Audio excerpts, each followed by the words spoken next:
Namaskar, Jai Shri Krishna, expounding text 16, text 17 and text 18 of chapter 9, the most confidential knowledge of Srimad Bhagavad Gita. Text 16, Aham Kraturham Yajnaha Swadhahamaha Maushadham Mantro Ahamaha Mevajyamaham Ganirham Hutam. But it is I who am the ritual, I the sacrifice, the offering to the ancestors, the healing herb, the transcendental chant. I am the butter and the fire and the offering.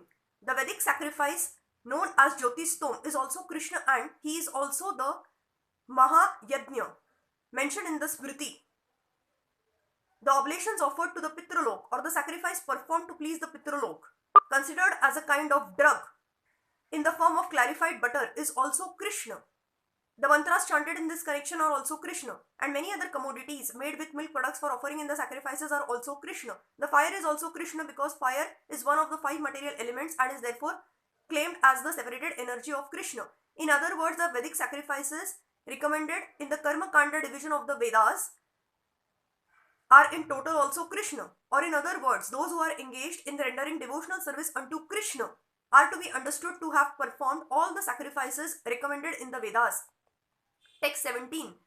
Pita hamsya jagato mata dhata pitamahah vedyam pavitram omkara rug sam yajurevacha. I am the father of this universe, the mother, the support and the grandsire. I am the object of knowledge, the purifier and the syllable Om. I am also the Rug, the Sam and the Yajur Vedas.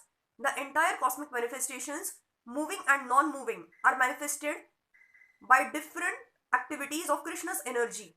In the material existence, we create different relationships with different living entities who are nothing but Krishna's marginal energy under the creation of Prakriti. Some of them appear as our father, mother, grandfather, creator, etc. But actually, they are parts and parcels of Krishna. As such, these living entities who appear to be our father, mother, etc. are nothing but Krishna. In this verse, the word Dhata means creator. Not only are our father and mother parts and parcels of Krishna, but the creator, grandmother and grandfather, etc. are also Krishna. Actually, any living entity being part and parcel of Krishna is Krishna.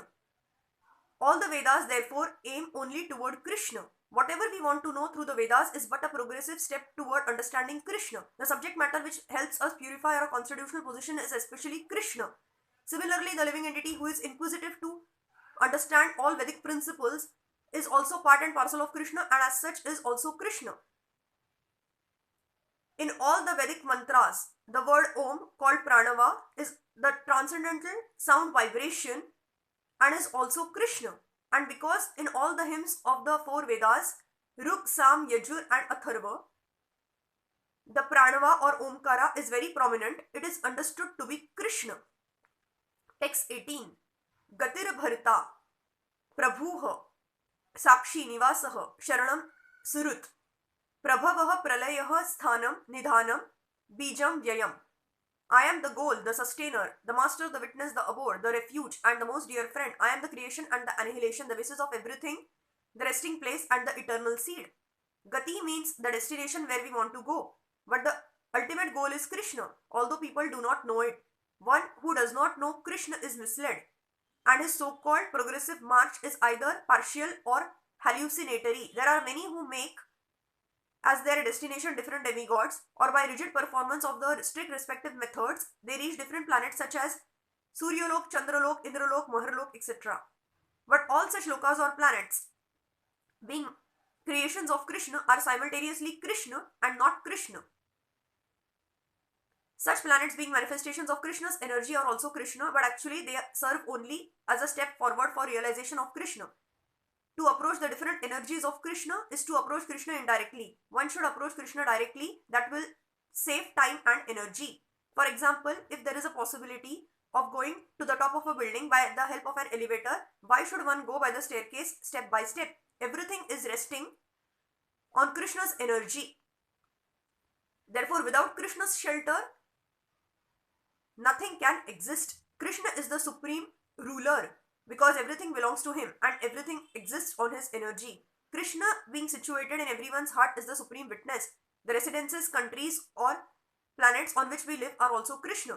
Krishna is the ultimate shelter of all, and therefore one should take shelter of Krishna, either for protection or for annihilation of his distress.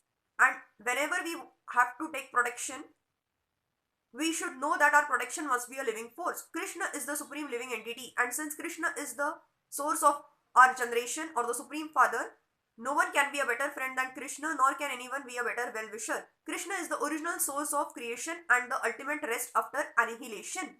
Krishna is therefore the eternal cause of all causes. Thank you.